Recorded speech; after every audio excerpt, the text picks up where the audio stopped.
Hello everyone, welcome to my channel. Sheila back again. As you can see, I am wearing my, not actually wearing, I've just put it on to show how it's coming out, how it's coming along. That's what I've been doing this morning. I've sat since I think 8 o'clock this morning. It's now 11 o'clock. And I've sat since 8 o'clock this morning sewing all this up because that's all it needed doing. It needed sewing up so I could put the bands on the front, but I put it on so you can see. And it just, I'm going to have to do a wider band than I was normally intending because as you can see, that's probably as far. That's about where the bands will be, like that.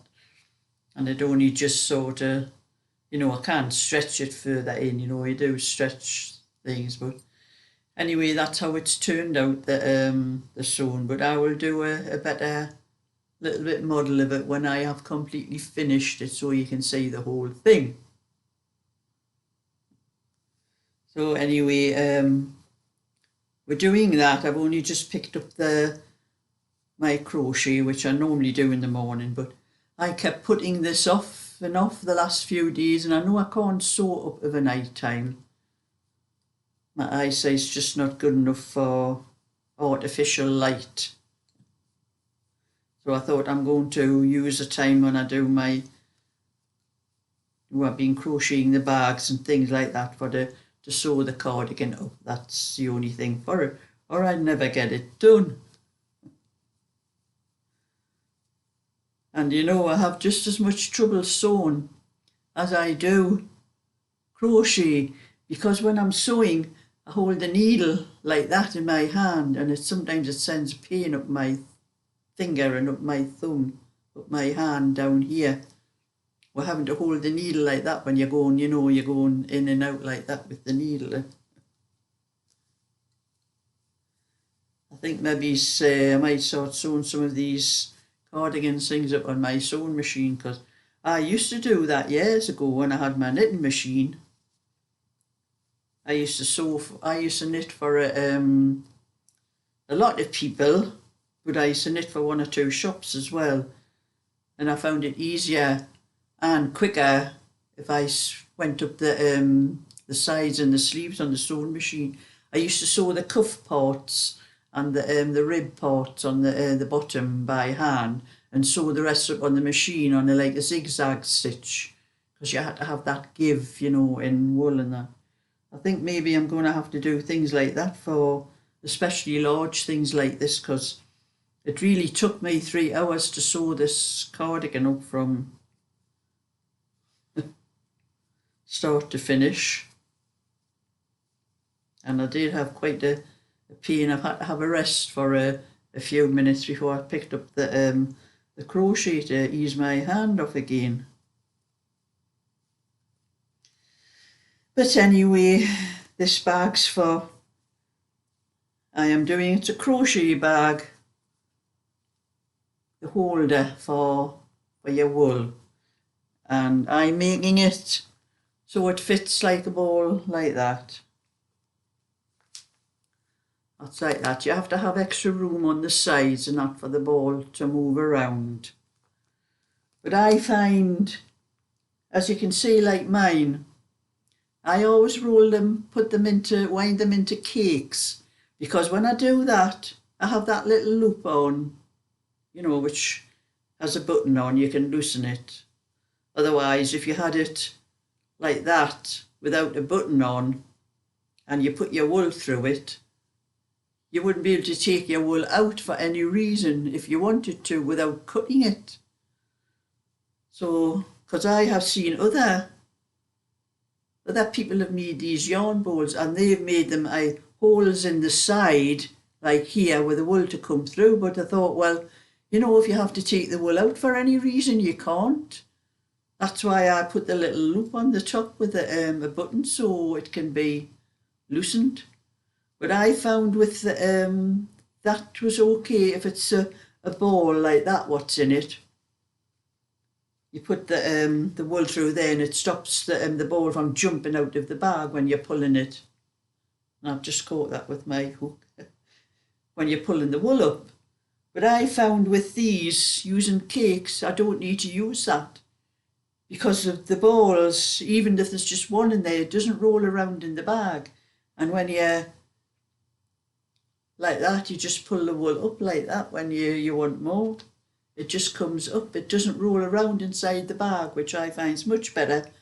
So what I'm going to do, I'm going to make a smaller one of these for myself for just one single cake, because everything I knit now is wound up into cakes, and I'll make a smaller one so it's not so big. And like saying, this one's much better for if you want two in. In fact, sometimes when they get down a little bit, sometimes I'm using three cakes together, but I usually have to have one ball outside of the bag because there's not enough room. But once I start getting down a bit, I can fit three into this little bag.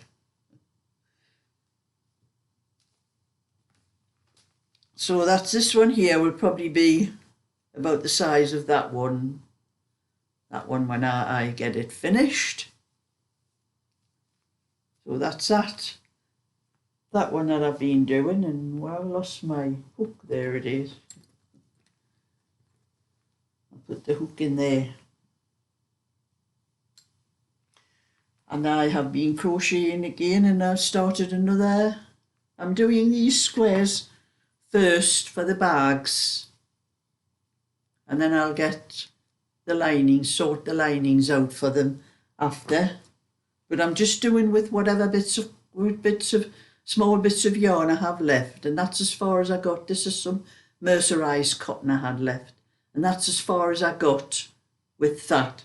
Just a little bit less than the other one. I think I'll put it on and show the difference. That's the difference with the colour in the centre. I think there's about two rows different. So it depends on the zip, but I'm going to have some brown. This is a mercerized cotton as well. This was all I had left of the mercerized cotton that I had 3 balls of this in this colour, the brown, and in a cream colour, and this is all I actually had left of that. So I'd probably do maybe 2 or 3 rounds round the edge of the bag with the brown, and that would bring it up to the more or less to the same size as the other ones. I'm just checking to see. There's a zip.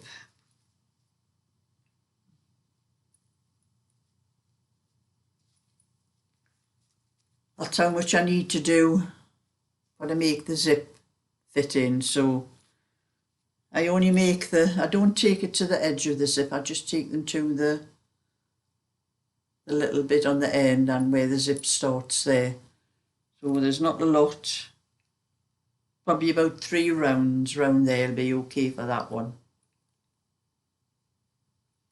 I'll put that zip back in there. I'll have to find a zip to match that. I don't know whether I've got any near that colour, but I'll have to have a look. That's that one. And I have got this far with Derek's. I've actually finished the front. That's the back, and that was the left front. And I have made a little bit of more of the tutorial, which I'm going to put up after I've done this video, for the for that front. So I can get started later on today on the right front. Another bit more of the tutorial, but I will put the little bit up to finish off the left front for anyone that's waiting for it.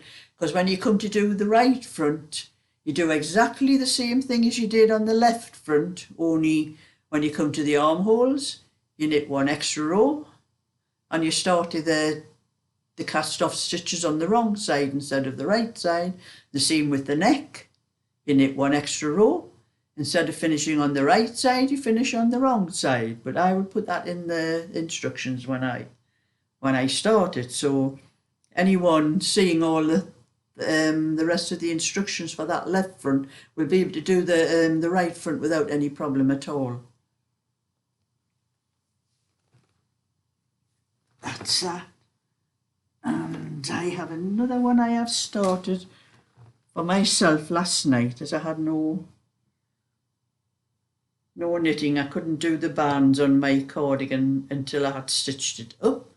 So I've started on another one. I put this one on circular needles because when I put them on circular needles like that, I can actually measure it, where it's harder when it's on straight needles. So this is another cardigan I'm doing for myself, and it's just some Irish moss stitch with cables. So I'm working this pattern out as I'm going. I might make probably just a single size pattern, because it is a bit difficult to work out with the all the different stitches and the cable and that. And as I have to knit things to work things out for the patterns, these larger ones take such a long time to knit. So anyway, that's how much I've done of that one. So I'll be doing a bit more of that one tonight. And this is more of the this cardigan here is the majestic. This cardigan here is a majestic wool. And they never tell you what the wool is made of, but I am sure that this is acrylic, and it's either got nylon or polyester in with it, probably 50% of each. And I can tell it's going to be a lot better wearing. I think it'll not get what's called pilling, because nearly all of the wool I've been knitting with for myself lately, even the premium stuff, seems to get pilling. It says non-pilling, but they do have little balls of fluff all over. I have one of those little machine things that you go over to take the fluff off, and I'm always having to do that to my cardigans and sweaters and that. And I'm hoping that this one, because nearly all my cardigans and sweaters, the ribs never keep their shape. The wool today is just not like it used to be. So I'm hoping if this is the same kind, I can tell it's got a different feel altogether. So I know that it's not just acrylic. And I'm hoping that it's going to keep the shape better, because the ribs on the sweaters especially, once I've worn them a few times, the ribs just do not go back into shape again. And that really annoys me. I'm going to have to get some that elastic thread and thread it round the bottom of the sweaters, because it's just spoiling the look of them. And I have a cup of coffee here. I'm going to have a drink as well.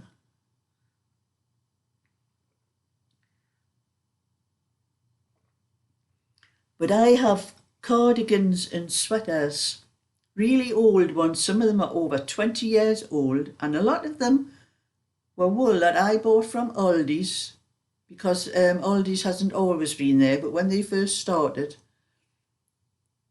we could get wool and that, and the wool was very different in them days to what it is these days. It was much better. And those cardigans, like I'm saying, well, they're over 20 years old, some of them, and there's no pilling, no fluff on them, and the shape, they've kept the shape and the ribs and everything. But I'm just not happy with a lot of the wool that you get these days. It's just not the same. Well, that's another rant I could start on, so I'm not going to. And I'm going to put that down. But I had a parcel to post yesterday to Pamela there was a peg bag and a project bag. And I got that wool underneath that bag. It's not pull out, that's it. And I posted it yesterday, so I've made just a little video just to show you what they actually look like, because once I've posted them, I can't show you them, can I? And I like to get them sent off as soon as I can when I've finished them. So I'm going to stop the video and show you that.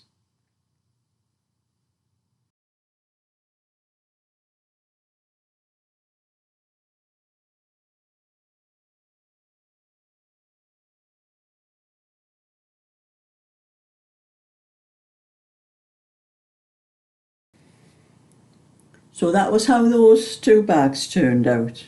Now I've switched to my other cardigan because I'll not be able to knit my bands on my other one while I'm wearing it. I'll probably get it finished to put it on for bingo tomorrow night. So I'm just going to do a little bit of this bag while I'm sitting talking. And I went down to my granddaughter's yesterday afternoon because when I was there on Sunday we were talking a lot about gardening and things like that, and my granddaughter's starting to get interested in it and want to do things in her garden like vegetables and stuff like that. And I have some books. One was called The Vegetable Expert, one is The Flower Expert, and The Fruit Expert, which I no longer need because I know them all off by heart now. So I went down yesterday as I was going out in the car to post those bags off because the rain was torrential rain yesterday. I thought there's no way am I walking over. And seeing as I got my car out, I'll nip down Cheryl's with the books. So I took the books down to Cheryl's and we had a good chat. Now the kids are on holiday and talking to the kids, and little Tommy was on his iPad. And I don't know how the conversation got on to about ships, but I was telling him about my mother. My father was her second husband. Her first husband was killed during the war. He was on the ship called HMS Hood that was sunk by the German battleship, the Bismarck. And we got on just talking about ships. I don't know what got onto the conversation, but I was telling he was interested and he was asking about the show. I told him about the ships and he asked about Bismarck, and I says, well, he had his iPad. I says, well, look it up on your iPad. So he's asking me how it was spelt. So I'm seeing B-I-S, and he's looking. Oh, I forgot. A little kid, it's not ABC, it's Aberco. So I had to spell that out to him and go B-I-S, kicking K.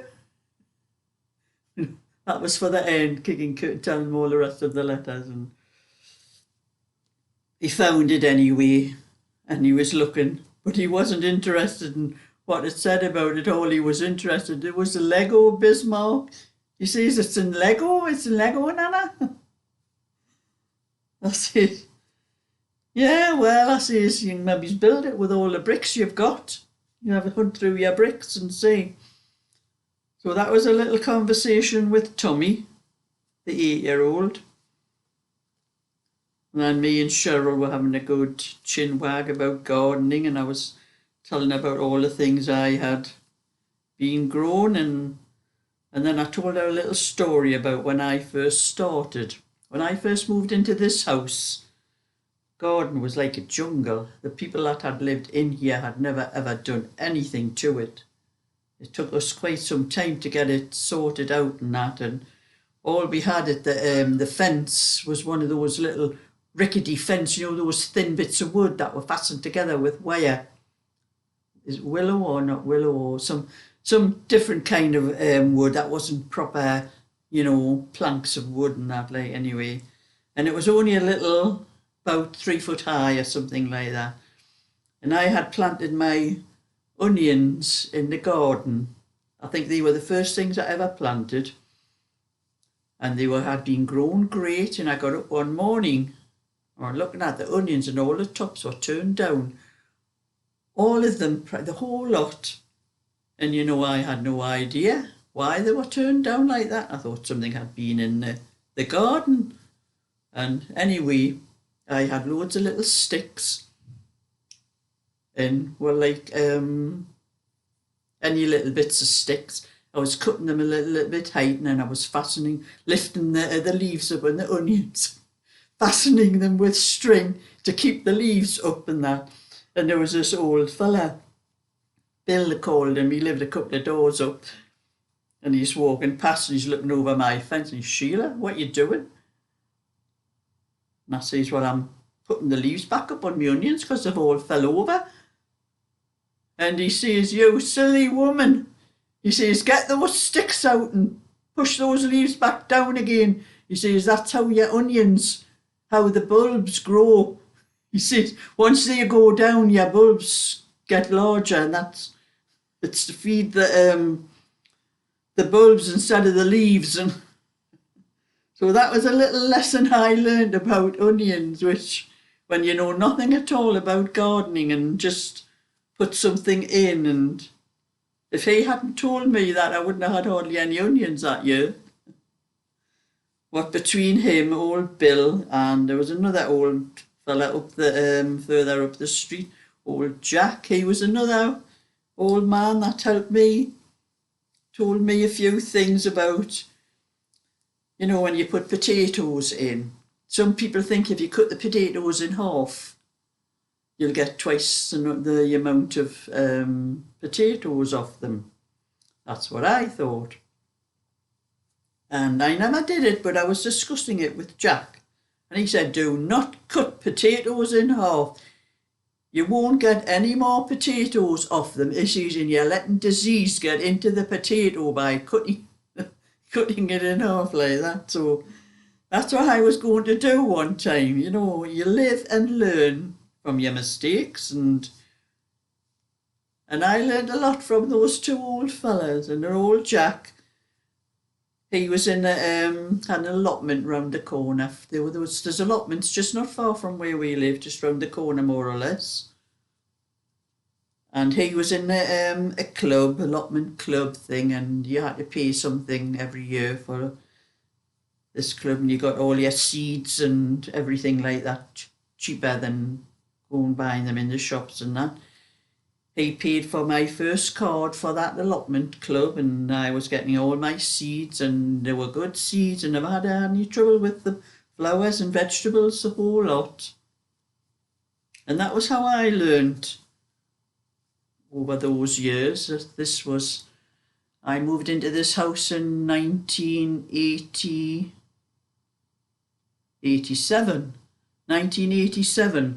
So that's about 27. No, it's not. It's over 30 years, isn't it?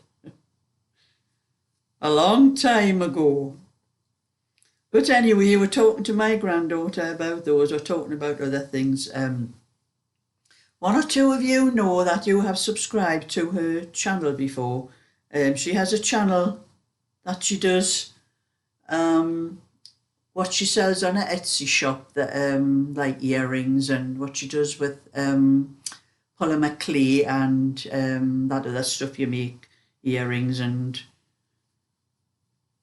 all sorts of things and that like that. But she had another channel before that, which she actually had monetized quite some time ago. But because at the time she was working full time, she worked in a nail salon and sometimes she was working till 7 o'clock at night. She never had any time for even to make videos or anything like that. And she let the channel go, really. She was monetized. She didn't get very much. It took her about 3 months to get a payment, because you have to have £60 before they'll pay it out to you. It rolls over each week until it amounts up to £60. And it used to be about every 3 months you used to get something. But if you don't put a video up for about 6 months, you lose that monetization on it. And you have to start all over again.